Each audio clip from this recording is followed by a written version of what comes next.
নমস্কাৰ মৰমৰ ছাত্ৰ ছাত্ৰীসকল, মই আজি সমাজ বিজ্ঞানৰ ইতিহাস ভাগৰ তৃতীয় অধ্যায়টো আৰম্ভ কৰিম আৰু অধ্যায়টো আৰম্ভ কৰাৰ আগতে অকণমান তোমালোকক মটিভেশ্যন অনাৰ কাৰণে অলপমান বাহিৰা কথা তোমালোকে মন দি শুনিবা। আশা কৰোঁ তোমালোকে মোৰ আগৰ যি দ্বিতীয় অধ্যায়ৰ ভিডিঅ'বিলাক আছিল এইবিলাক চাইছা আৰু কিবা তাত অসুবিধা থাকিলে বুজি নাপালে তোমালোকে কমেণ্ট যোগে মোক জনাবা, কাৰণ ময়ো নতুন এই অনলাইন ছিষ্টেমটোৰ প্ৰতি। গতিকে টেকনিকেলি ইমান চাউণ্ড নহয়, যিখিনি পাৰোঁ মোৰ দ্বাৰা সম্ভৱ মই কৰিছোঁ। অলপ ইকুইপমেণ্টৰ অভাৱ, বৰ্ডত লিখি তেনেকুৱাকৈ বুজাব পাৰিলে ভাল, প্ৰেজেণ্টেশ্যন কৰিব পাৰিলে, কিন্তু তেনেকুৱা মানে সম্পদৰ অলপ অভাৱ বা তেনেকুৱাকৈ নাজানো। গতিকে যিখিনি পাৰোঁ মই ক্লাছ কৰাৰ নিচিনা তোমালোকক এনেকৈ ভিডিঅ' আকাৰে কৈছোঁ, কাৰণ কিছুদিন আগতে আমাক যি চিস্কো এবেক্সত অনলাইন বৰপেটা জিলাৰ ক্লাছ কৰাইছিলে, তাত দেখিছোঁ বহুত ছাত্ৰ ছাত্ৰীয়ে নেটৱৰ্ক নাপায়, কথা শুনা নাপায়, আৱাজ আহি থাকে, বেলেগ আৱাজ আহি থাকে। তাৰোপৰি তোমালোকৰ মানে কিছুমানৰ বাহিৰা কথা শুনি থকা, তো যিকেইটা ভালকৈ ক্লাছ কৰোঁ বুলি তাহাঁতৰো ডিষ্টাৰ্ব হয়। তাৰোপৰি আমাৰ যিবিলাক ছাৰক মানে দায়িত্ব দিয়া হৈছে, সেই ছাৰবিলাককো আগতেতো তেনেকুৱাকৈ কাকো ট্ৰেইনিং দিয়া হোৱা নাছিল। এই অনলাইন শিক্ষা ব্যৱস্থাটো ঘপককৈ আহিল কৰোণাৰ কাৰণে। গতিকে এই ক্ষেত্ৰত তোমালোকে কিছুমান বুজিব লাগিব আৰু তোমালোকে something is better than nothing বুলি যি কয়, যিখিনি পাইছা তাৰ পৰা তোমালোকে আহৰণ কৰা জ্ঞানখিনি। তাৰোপৰি মই ভাবিছোঁ তোমালোকৰ সহায় হোৱা কৰি মই এতিয়া ৱেবছাইট মানে মোৰ ইউটিউব চেনেলত গোটেই বৰপেটা জিলাৰ ছাত্ৰ ছাত্ৰী যাতে মোৰ ভিডিঅ'খিনি পায়, তাৰ কাৰণে মই অলপ সৰু সৰুকৈ প্ৰশ্ন উত্তৰ নিচিনা ভিডিঅ'বিলাক আলোচনা কৰিম। অকণমান মই বেলেগ ধৰণে কৰিম, কাৰণ মই আগৰ যিটো দ্বিতীয় অধ্যায়ৰ ভিডিঅ' কৰিছিলোঁ মই চাইছোঁ, আজি সিমান মোৰ মনোপুত হোৱা নাছিল, কাৰণ তেতিয়া মই ইমান বেছি আইডিয়াও নাছিলে। এই ক্ষেত্ৰত মোক ইউটিউব চেনেলত যি ক্লাছ কৰাৰ সুবিধা প্ৰদান কৰিছে, তাৰ কাৰণে মই মোৰ বিদ্যালয়ৰ অধ্যক্ষ মহোদয়ক ধন্যবাদ জনাইছোঁ আৰু বৰপেটা জিলাৰ বিদ্যালয় পৰিদৰ্শক মহোদয়ক অশেষ ধন্যবাদ জনাইছোঁ যে তেওঁ মোক চিস্কো এবেক্সৰ যি অনলাইন লাইভ ক্লাছ হয় তাত সমাজ বিজ্ঞানৰ হিষ্ট্ৰী পাৰ্টৰ কোঅৰ্ডিনেটৰ হিচাপে দায়িত্বভাৰ দিছে আৰু মোক বহুতো দিহা পৰামৰ্শ দি মোক উৎসাহিত কৰিছে নিৰঞ্জন ওজাদাই। গতিকে তেওঁকো মই ধন্যবাদ জনাইছোঁ। এতিয়া মই আচল কথালৈ আহোঁ। তোমালোকক মই মটিভেশ্যনেলৰ কথা ক'ম বুলি কৈছোঁ, মটিভেশ্যনৰ কথা ক'ম বুলি ভাবিছোঁ। সমাজ বিজ্ঞানত মেক্সিমাম ছাত্ৰ ছাত্ৰীয়ে কম নম্বৰ পায়, বিশেষকৈ যিবিলাক ছাত্ৰ ছাত্ৰী ভৱিষ্যতে ছায়েন্সত পঢ়োঁ বুলি ভাবে তাহাঁতে সমাজ বিজ্ঞানখন বেছি ভয় কৰে। তাৰোপৰি হিষ্ট্ৰী পাৰ্ট আৰু জিঅ'গ্ৰাফী পাৰ্টটো বেছি ভয় কৰে, কাৰণ হিষ্ট্ৰী পাৰ্টত বহুত লিখিব লগা বুলি ভাবে। কিন্তু তেনেকুৱা আচলতে কথা নহয়। মই যোৱা বছৰো ভলেণ্টিয়াৰলি মোৰ বৰপেটা শংকৰদেৱ বিদ্যা নিকেতনত মই ক্লাছ কৰিছিলোঁ জুলাইত গৰম বন্ধৰ সময়ত। তেতিয়া মই ছাত্ৰ ছাত্ৰীবিলাকক কিছু কথা শিকাইছিলোঁ। আজি তোমালোকক গোটেই বৰপেটা জিলাৰ যদি ছাত্ৰ ছাত্ৰীখিনি ভিডিঅ'টো চাই আছা নিশ্চয় পাবা, আৰু তোমালোকৰ কথাবিলাক কমেণ্টত জনাবা, কাৰণ অনলাইন ক্লাছ চলি থাকে তোমালোকে কিছুমানে অভদ্ৰামীও কৰা, নানানটা কথা কৈ থাকা, বাহিৰা কথা কৈ থাকা, তেনেকুৱা হ'লে ভাল নালাগে। কাৰণ মই অনলাইন ক্লাছ এটা কৰিছোঁ, অনলাইন ক্লাছ বহুত জটিল। প্ৰথম কথা ইয়াৰ ছিষ্টেমবিলাক আকৌ ভিডিঅ' কম্প্ৰেছ কৰা, তাৰোপৰি অনলাইনত কথাবিলাক ৰেকৰ্ড হয়, এইটো এটা প্ৰত্যাহ্বান। ইয়াত কিবা এটা অলপমান ভুল শিকালে কিছুমানে আকৌ ভাইৰেল কৰিব, বদনাম কৰিব। গতিকে মই সেইটো নাভাবি তোমালোকক জাষ্ট কিবা এটা মোৰ পৰা যদি দিব পাৰোঁ সেইটোতে মই মানে ধন্য বুলি ভাবিম। আৰু এইকাৰণে মই আজি এই মানে তোমালোকৰ কাৰণে এই ভিডিঅ'টোৰ জৰিয়তে পুনৰ সমাজ বিজ্ঞানৰ ইতিহাস পাঠৰ ক্লাছ কৰিব ওলাইছোঁ। মাজতে মই সমাজ বিজ্ঞানৰ ইতিহাস পাঠৰ ক্লাছ কৰা নাছিলোঁ, যিহেতু মোৰ হায়াৰ ছেকেণ্ডেৰী আৰু বেলেগ বেলেগ ক্লাছো আছে। তোমালোকে এই ভিডিঅ'টো চাই নিশ্চয় লাইক কমেণ্ট কৰিবা, ছাবস্ক্ৰাইব কৰিবা, শ্বেয়াৰ কৰিবা, আৰু ছাবস্ক্ৰাইবাৰ বাঢ়িলে মোৰো ভাল লাগে। আৰু তোমালোকৰ যিকোনো মানে প্ৰশ্ন উত্তৰ সম্বন্ধীয় যিকোনো অসুবিধা থাকে তোমালোকে কমেণ্টত জনাবা। মই আজিৰ পৰা অকণমান বেলেগ ধৰণে শিকাম, তোমালোকক প্ৰশ্নৰ উত্তৰ দিয়াৰ নিচিনা শিকাম। চ' প্ৰথম কথা আমি এতিয়া চেপ্টাৰত আহোঁ। তোমালোকৰ বেছি নেটৰ এম বি নাখাওঁ আৰু, কিন্তু মোৰ ভিডিঅ'বিলাকত প্ৰথম এনেকুৱা অলপমান কথা প্ৰত্যেকটো ভিডিঅ'ত পাবা। সেইটো কাৰণে তোমালোকে অলপ কথাখিনি শুনি আইডিয়া কৰি ল'বা, তেতিয়া মোৰো ভাল লাগে। প্ৰথম কথা হ'ল আমাৰ সমাজ বিজ্ঞানৰ ইতিহাস ভাগৰ তৃতীয় অধ্যায়টোত আছে অসমৰ ব্ৰিটিছ বিৰোধী জাগৰণ আৰু কৃষক বিদ্ৰোহ। এইটো চেপ্টাৰত অসমৰ ব্ৰিটিছ বিৰোধী জাগৰণ চেপ্টাৰ মানে দুটা পাৰ্ট, আৰু কৃষক বিদ্ৰোহ যদিও অধ্যায় এটা হিচাপত আছে, এই দুটা ভাগৰ পৰা প্ৰশ্ন আহে। ইয়াত মূল আলোচ্য বিষয় বুলি যিখিনি আছে তোমালোকে কিতাপখন মেলি চালে গম পাবা। প্ৰথমতে ব্ৰিটিছ বিৰোধী জাগৰণ, তাৰপিছত ভাৰতবৰ্ষত 1857 চনৰ বিদ্ৰোহ আৰু ইয়াত অসমত ইয়াৰ প্ৰভাৱ, মণিৰাম দেৱানৰ বিদ্ৰোহৰ বিফলতাৰ কাৰণ, এইখিনি এটা বেলেগ ভাগ। তাৰপিছত এইখিনিয়ে অসমত ব্ৰিটিছ ৰাজ বন্দোবস্তিৰ প্ৰভাৱ, ৰাইজমেল, বিভিন্ন স্থানত কৃষক বিদ্ৰোহ, জনজাতীয় বিদ্ৰোহ, এইখিনি এটা বেলেগ ভাগ যদিও এটা অধ্যায়ত আছে। গতিকে প্ৰথমতে আমি অসমত ব্ৰিটিছ বিৰোধী জাগৰণ কেনেধৰণে হৈছিলে সেইটো কথা আজি আলোচনা কৰিম এই ভিডিঅ'টোৰ জৰিয়তে। তোমালোকে ক্লাছ 9ত থাকোঁতে সমাজ বিজ্ঞানত পাইছিলা চাগে, মানে যিহেতু আমাৰ কথাবিলাক ইণ্টাৰ ৰিলেটেড। ক্লাছ 9ত কি আছিলে, গোমধৰ কোঁৱৰৰ বিদ্ৰোহ পিয়লি মানে বিদ্ৰোহ ব্ৰিটিছ বিৰোধী যি জাগৰণ হৈছিলে প্ৰথম 1827 এইখিনি সময়ত হৈছিলে, সেইখিনি তোমালোকে নিশ্চয় পাইছিলা ক্লাছ 9ত। কিন্তু তাৰপিছত ব্ৰিটিছবিলাকে কি কৰিছিলে, ইয়াণ্ডাবু সন্ধিৰ পিছত লাহে লাহে অসমত খোপনি পাতিছিলে। খোপনি পুতি কি কৰিছিলে, লাহে লাহে অসমৰ যি ৰাজহ ব্যৱস্থা আছিলে সেইটো সলনি কৰিছিলে। সলনি কৰাৰ ফলত কিছুমান অসুবিধাৰ সৃষ্টি হৈছিলে, যাৰ ফলত অসমীয়া লোকে ব্ৰিটিছ শাসনৰ প্ৰতি কি হৈছিলে, বিতুষ্ট বা মানে অসন্তুষ্ট হৈছিলে।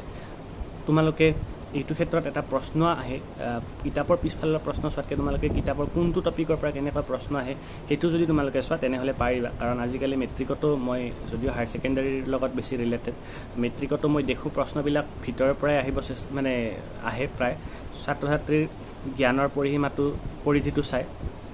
গতিকে ইয়াৰ পৰা এটা এডিশ্যনেল প্ৰশ্ন হ'ব পাৰে যে অসমত ব্ৰিটিছ বিৰোধী জাগৰণ হোৱাৰ কাৰণসমূহ কি, এনেকুৱা এটা প্ৰশ্ন হ'ব পাৰে। গতিকে এই প্ৰশ্নটোৰ উত্তৰ তোমালোকক এই প্ৰথম যিখিনি আমি কথা তোমালোকক বুজাব গৈছোঁ, সেই প্ৰশ্নটোৰ কাৰণে তোমালোকে উত্তৰটো কেনেকৈ প্ৰিপেয়াৰ কৰিবা তাৰ কাৰণে মই ডাইৰেক্ট উত্তৰটো অকণমান তোমালোকক লাইন বাই লাইন মই কৈছোঁ। তোমালোকে যদি তোমালোকৰ কিতাপখন আছে উলিয়াই ল'বা, ভিডিঅ'টো ডাউনলোড কৰি পিছত হ'লেও তোমালোকে উলিয়াই ল'বা। এইখিনি তোমালোকে আণ্ডাৰলাইন কৰি দিবা, লং কুৱেশ্যনৰ এনচাৰ এটা হৈ যাব। চ' প্ৰথম আমি আহিলোঁ যিখিনি আমাৰ অধ্যায়ৰ প্ৰথমতে আছে, সেই পেৰেগ্ৰাফটো তোমালোকে ভালদৰে পঢ়ি ল'বা। এই পেৰেগ্ৰাফটোত গোটেইখিনি কথা আছে যে 19 শতিকাৰ প্ৰথম ভাগত, 19 শতিকা মানে তোমালোকে ঊনবিংশ শতিকা মানে বুজি ল'বা 1800 পৰা 1899।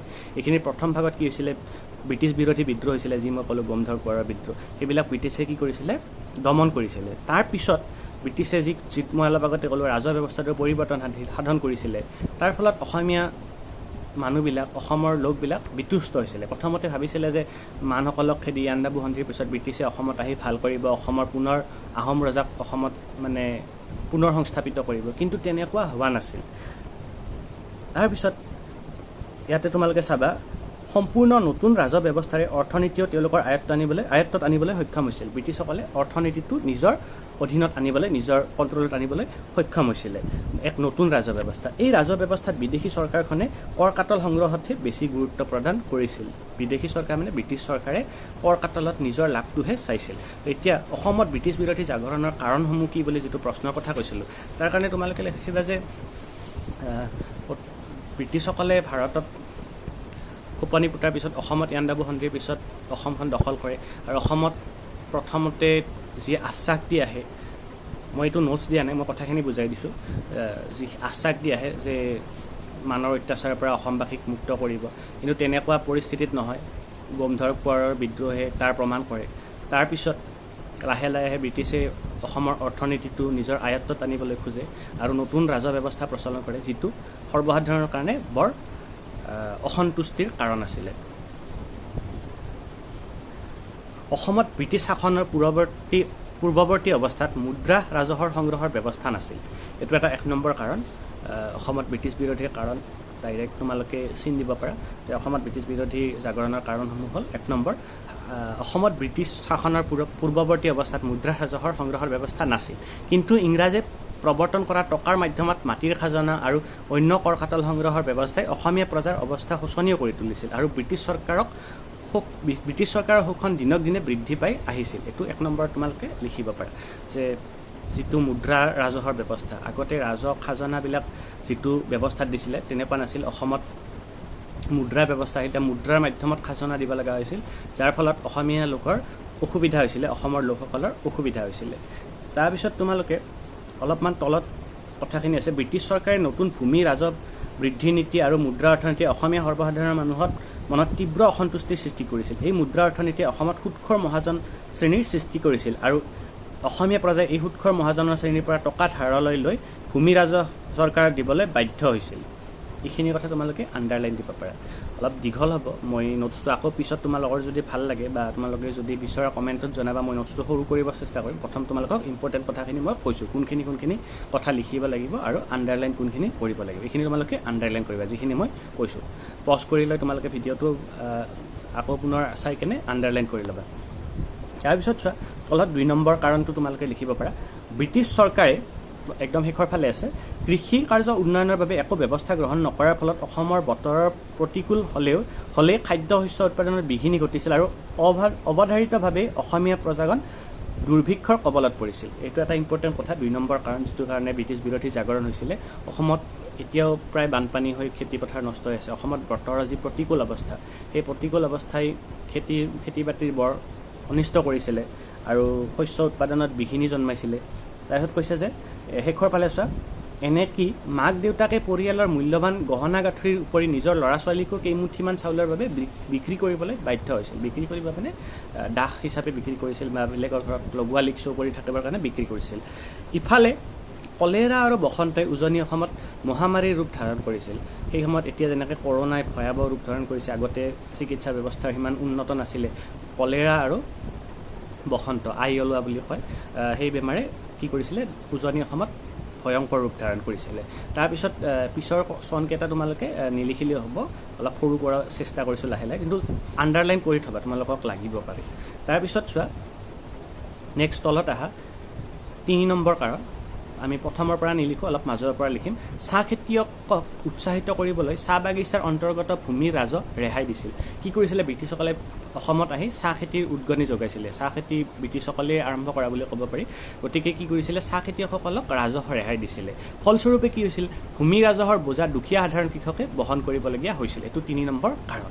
4 নম্বৰ কাৰণ আমি চাম, ইংৰাজৰ ৰাজহ ব্যৱস্থাত মুদ্ৰা অৰ্থনীতিৰ প্ৰচলনৰ উপৰি আন কিছুমান কাৰকে অসমীয়া প্ৰজাৰ অৱস্থা শোচনীয় কৰি তুলিছিল।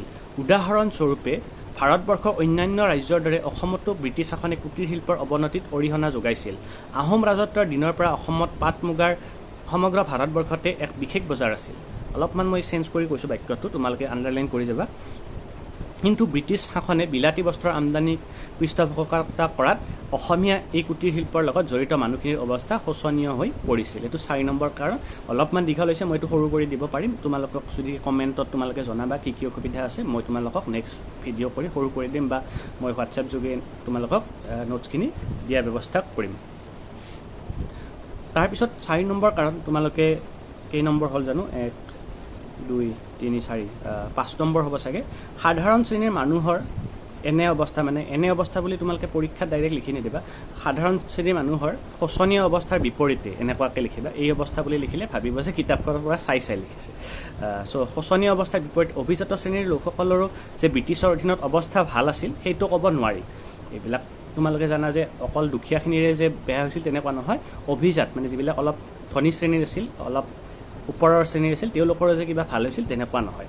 আহোম সামন্তীয় শ্ৰেণীটোৰ কিছুসংখ্যক লোক আৰম্ভণিৰে পৰা ব্ৰিটিছ শাসনৰ লগত জড়িত হ'বলৈ চেষ্টা কৰিছিল, যদিও আধুনিক শিক্ষাৰে শিক্ষিত নোহোৱাৰ বাবে গৰিষ্ঠ সংখ্যকে নতুন প্ৰশাসনত অংশ ল'বলৈ সক্ষম হোৱা নাছিল। তাৰমানে আধুনিক শিক্ষা মানে কি, ব্ৰিটিছে ভাৰতত আহি লাহে লাহে ইংৰাজী শিক্ষাৰ ব্যৱস্থাৰ প্ৰচলন কৰিছিলে, আৰু ইংৰাজী শিক্ষাৰ দ্বাৰা যিবিলাক আহোমৰ মানে উচ্চ বৰ্গৰ অভিজাত শ্ৰেণীৰ লোক আছিল, তেওঁলোকে আহোমসকলৰ বিশেষকৈ কৈছোঁ বা অসমৰ উচ্চ শ্ৰেণীৰ যিবিলাক লোক আছিল, তেওঁলোকে কি কৰিছিলে, বেছি স্থান নাপাইছিলে, যিহেতু তেওঁলোকে ইংৰাজী ভালদৰে জানা নাছিলে, সেই সময়ত বেছি উচ্চ শিক্ষিত নাছিলে। তাৰপিছত কৈছে, একেলগে এইটো তোমালোকে আণ্ডাৰলাইন কৰিব পাৰিবা, পিছত মই সৰু কৰি দিম নোটছটো।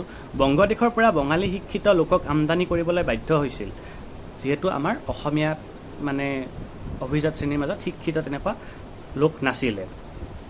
ফলস্বৰূপে অসমৰ আহোম শাসনৰ দিনৰ ডা ডাঙৰীয়াসকলে দ্ৰুত হাৰত কৰ্মসংস্থাপন হেৰুৱাবলৈ আৰম্ভ কৰিছিল। এইটো আমাৰ 5 নম্বৰ কাৰণ। 6টামান কাৰণ আমি চাম, তাৰে ভিতৰত নোটছ দিয়াৰ কাৰণে আমি বেলেগকৈ আৰু এটা ভিডিঅ' দৰকাৰ হ'লে বনাম, তোমালোকে জাষ্ট কমেণ্টত মোক জনাবা। অসমীয়া অভিজাত শ্ৰেণীৰ যিসকল লোকে আহোম ৰাজত্বত ফুকন, বৰুৱা, ৰাজখোৱা আদি বিষয়ভাগ পাইছিল, তেওঁলোকক ইংৰাজৰ দিনত কিছুসংখ্যক মৌজাদাৰৰ বাদ দি ৰাজহ সংগ্ৰহৰ দায়িত্ব দিয়া হৈছিল। যদিও বহুতো অঞ্চলত অসমৰ বাহিৰৰ পৰা, বিশেষকৈ বংগদেশৰ, পশ্চিম ভাৰতৰ, মাৰোৱাৰ আদি অঞ্চলৰ পৰা বাঙালী আৰু মাৰোৱাৰী সম্প্ৰদায়ৰ লোকক আনি দায়িত্ব অৰ্পণ কৰিছিল। যিটো কথা কৈছোঁ, অসমত যিবিলাকক অফিচিয়েল ডিউটি মানে কাৰ্যালয়ত যিবিলাকক ডিউটি দিছিলে, সেইবিলাকো বেছি দক্ষ নোহোৱাত তেওঁলোকে কি কৰিছিলে, অসমৰ বাহিৰৰ পৰা লোকবিলাক আনি তেওঁলোকক কৰ্মসংস্থাপন দিছিলে, আৰু অসমৰ যিবিলাক আগৰ ফুকন, তাৰপিছত বৰুৱা, এইবিলাক আহোমসকলৰ উচ্চ পদবীধাৰী লোক আছিলে, তোমালোকে পাইক প্ৰথাত পাইছিলা, সেই লোকবিলাকক কি কৰিছিলে সাধাৰণ মৌজাদাৰৰ দায়িত্ব দিছিলে আৰু পিছত লাহে লাহে মানে বেছিকৈ মাৰোৱাৰী বাঙালী আদি বাহিৰৰ সম্প্ৰদায়ৰ মানে অসমৰ বাহিৰৰ লোকবিলাককহে বেছিকৈ দায়িত্ব দিছিলে। এইটো এটা 6 নম্বৰ কাৰণ। তাৰপিছত চোৱা, তদুপৰি আহোম ৰাজত্বকালত অসমৰ অভিজাত শ্ৰেণীটোৱে লগোৱা লিকচৌ বান্ধি বেটী আদিৰ সেৱা শুশ্ৰূষাৰে এক বিলাসী তথা আৰামৰ জীৱন যাপন কৰিছিল। কিন্তু এইটো এটা 1 মাৰ্কৰ প্ৰশ্ন দিয়া, বেকেটত তোমালোকে চিন দিবা। 1843 চনত অসমত ইংৰাজে দাস প্ৰথাৰ বিলুপ্তি ঘটোৱাত বেলেগকৈ সুধিব পাৰে। ব্ৰাহ্মণ পুৰোহিত বা অন্যান্য অভিজাত শ্ৰেণীৰ ব্যক্তিসকলে তেওঁলোকৰ খাট পাম তথা কৃষি কৰ্মত শাৰীৰিক শ্ৰম কৰা মানুহৰ অভাৱ অনুভৱ কৰিবলৈ লৈছিল। এই শ্ৰেণীটোৱে স্বাভাৱিকতে সামাজিক মৰ্যাদা আৰু প্ৰতিপত্তি হেৰুৱাই নতুন শাসন ব্যৱস্থাৰ প্ৰতি অসন্তুষ্ট হৈ পৰিছিল।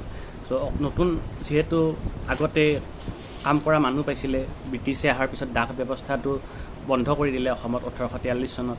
তাৰপিছত কি হ'ল, অসমীয়া যি উচ্চ শ্ৰেণীৰ লোক আছিল তেওঁলোকৰ অসুবিধা হৈছিলে, নিজৰ সন্মান সামাজিক মৰ্যাদাবিলাক হেৰুৱাইছিলে। তাৰপিছত 7 নম্বৰতে আৰু এটা পইণ্ট আছে, ইংৰাজ চৰকাৰৰ দাসত্ব প্ৰথা নিষিদ্ধকৰণে যে আহোমৰ ৰাজত্বৰ লগোৱা লিকচৌৰ অৱস্থা উন্নতি কৰিছিল তেনেকুৱা নহয়। ব্ৰিটিছে অসমত নতুনকৈ খোলা চাহ বাগিচাসমূহত বনোৱাৰ যোগান ধৰিবলৈ অভিজাত শ্ৰেণীৰ কবলৰ পৰা এই শ্ৰেণীটোক মুক্ত কৰিছিল। এইটো কথা তোমালোকে মন দিবা, মই বুজাই দিছোঁ। মানে দাসত্ব প্ৰথা বন্ধ কৰে যে বনোৱাৰ কিবা ভাল কৰিব ব্ৰিটিছে তেনেকুৱা কৰা নাছিলে। ব্ৰিটিছে কি কৰিছিলে যে এই বনোৱাবিলাকক মানে দাসত্বৰ পৰা মুক্ত কৰি তেওঁলোকক চাহ খেতিত লগাইছিলে আৰু বনোৱাৰ উন্নতিৰ কাৰণে বিশেষ একো কৰা নাছিলে। পিছত এটা লাইন চিন দিবা, তেওঁলোকৰ মানে বনোৱাসকলৰ, তোমালোকে তেওঁলোকৰ বুলি নিলিখিবা, বনোৱাসকলৰ উন্নয়নৰ বাবে কোনো তাৎক্ষণিক ব্যৱস্থা গ্ৰহণ কৰা নাছিল। মই যিখিনি কথা কৈছোঁ তোমালোকে সেইখিনি আণ্ডাৰলাইন দি যাবা, তেতিয়া তোমালোকে এটা নোটছৰ কোনখিনি লিখিব লাগিব গম পাবা। গোটেইখিনি লিখিব পাৰিলে খুবেই ভাল, কিন্তু সময়ৰ অভাৱ হয় আৰু হিষ্ট্ৰী পাৰ্টত বহুতে দীঘল নোটছ লিখিব লগা বুলি ভাবে, সেইকাৰণে ভয় কৰে। ইমান লিখিব নালাগে, মই সৰু নিশ্চয় কৰি দিম।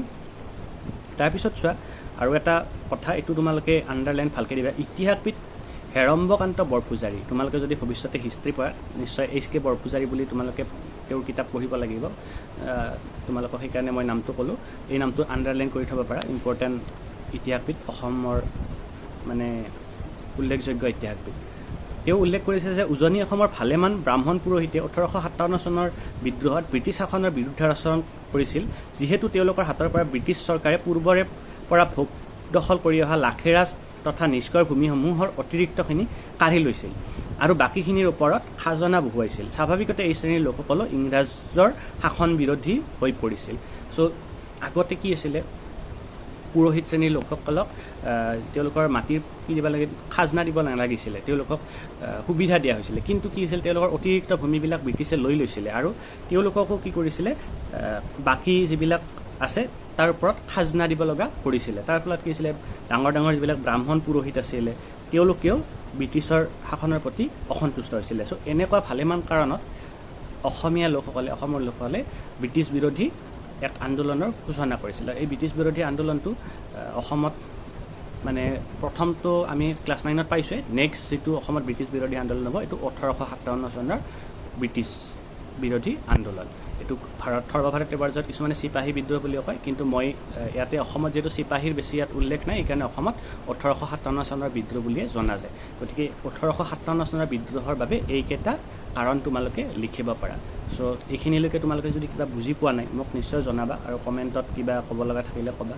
আৰু চেনেলটো ছাবস্ক্ৰাইব, শ্বেয়াৰ, লাইক, কমেণ্ট পুনৰ কৈছোঁ কৰিবা। আৰু এইখিনিতে মই তোমালোকক ধন্যবাদ জনাইছোঁ আৰু যাতে নেক্সট ভিডিঅ' কৰাৰ কাৰণে মই উৎসাহ তোমালোকৰ পৰা মানে আদৰখিনি পাওঁ, সেইটোৱে মই অনুৰোধ।